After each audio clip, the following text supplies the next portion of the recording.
ჩვენ საქართველოს მოქალაქეები ქართველი პატრიოტები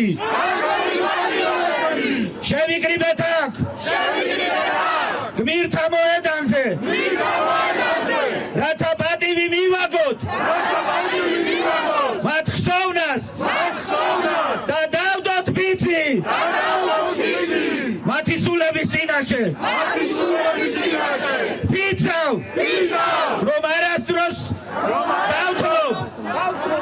მათი სიცოცხლის ფასად მოპოვებულ თავისუფლებას ბიძავ რომ არასდროს შევეგუებით ძალას რომელმაც ჩვენი ქვეყნის დრისთვის რუსეთისათვის დათმობას ცდილობს ვიდგებით